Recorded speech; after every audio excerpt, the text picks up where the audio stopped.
Welcome back to the Next Step Show, ladies and gentlemen. See, gracias for hanging out with us. Mira, without delaying too much, let me share something with you here. See, Planned Parenthood provides less than 1% annual Pap test and breast exams. See, but they perform 42% of annual abortions aquí in the United States of America. And check it out. They get almost $700 million of your money.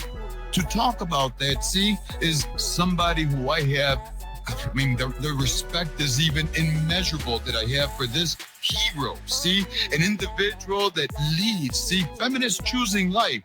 Here in Monroe County, ladies and gentlemen, the Honorable Carol Crossan, who is now at a peaceful protest organized at the Planned Parenthood, and they're over at 2235 South Clinton Avenue in Brighton. Carol, thank you for calling the Next Step Show.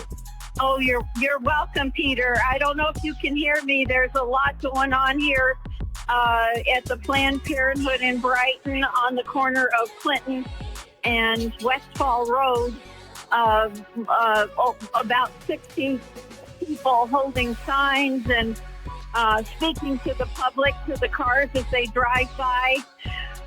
We're here, very important that we're here today, because as we speak, some of our pro-life colleagues are on the steps of the Supreme Court, and that they are hearing the case of Medina versus Planned Parenthood, because the state of South Carolina denied Medicaid funds for Planned Parenthood's abortion.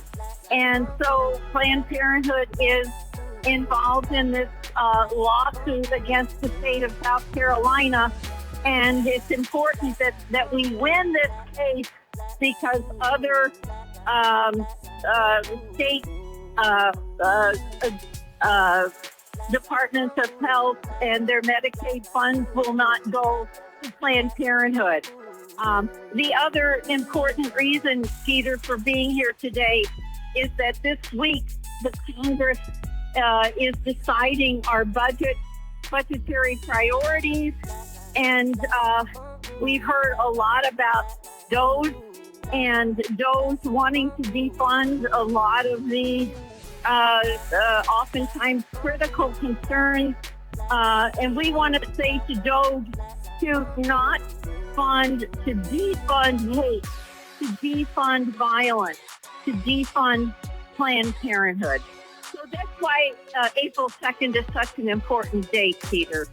Absolutely.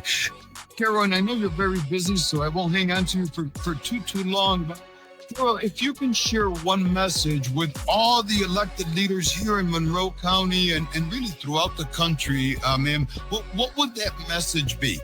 Well, I think the message would be that our country has to go into the direction of the vulnerable. And we want to defund Planned Parenthood, and we want that money to go to mothers and families. We want to redirect that money to really help the poor. Our message is that we cannot solve poverty by killing poor people's children. Amen. Amen. And a message to the young ladies and even all the ladies that are out there that are being bamboozled by our government to believe that they need to abort the child because they're an inconvenience and that government is the answer kind of response to them. Carol, can you share anything with the young ladies that are being sold that lie? Wow. Yeah, to say that we do believe in life. We believe in helping you to protect your child, to raise your child. We are mostly women here today, and we are pro-woman. We're pro-family and pro-child. And motherhood is a sacred profession. We believe strongly in it, and we're here to walk with you. You are not alone.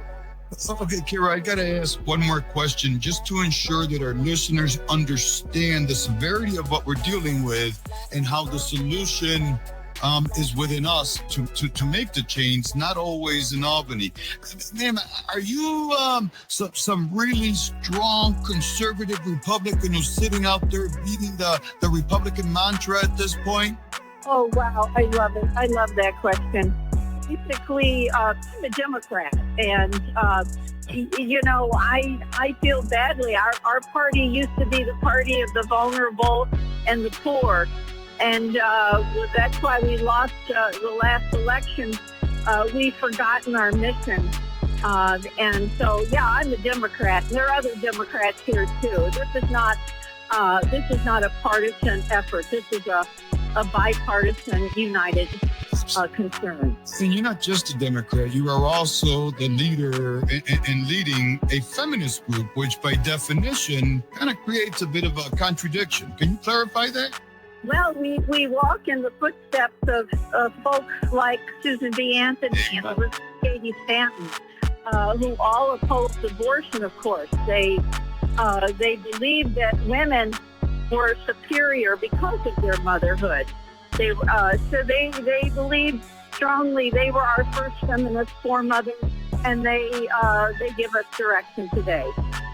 Carol, we love you. We truly do. Everything that you do. And ladies and gentlemen, in case you don't know, Carol is one of those people who'd prefer to stay in the quiet area. And Carol, you can yell at me later. Thank you, Peter. Thank you for all you do, and we look forward to having you and maybe even Jim Harden, the leader of Compass Care, in our studios. And thank you, Carol. Thanks, Carol.